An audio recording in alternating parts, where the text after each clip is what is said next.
ایک ایسی لکیر جو سبق سکھا کر صوفی بنا دے۔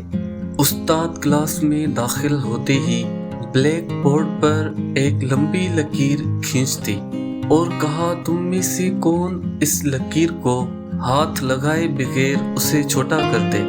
ساری کلاس خاموش ہو گئی کیونکہ استاد نے ناممکن بات کہی دی تھی۔ سب نے کہا ناممکن ہے، لکیر کو چھوٹا کرنے کے لیے مٹانا پڑے گا، جو ہاتھ لگائے ممکن نہیں ہو سکتا۔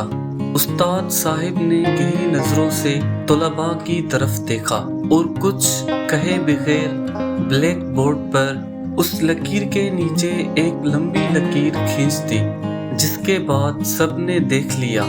اب پہلی والی لکیر چھوٹی نظر آ رہی ہے۔ استاد نے اس لکیر کو ہاتھ لگائے بغیر اسے چھوٹا کر دیا تھا۔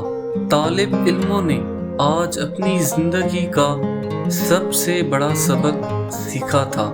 دوسروں کو نقصان پہنچائے بغیر، دوسروں پر تنقید کیے بغیر، ان سے حسد کیے بغیر، ان سے آگے بڑھنے کا ہنر انہوں نے چند منٹ میں سیکھ لیا تھا کہ اپنے آپ کو اخلاق میں، کردار میں اور عمل میں دوسرے سے آگے بڑھا لو تو تم خود بخود دوسروں سے بڑے نظر آنے لگ جاؤ گے۔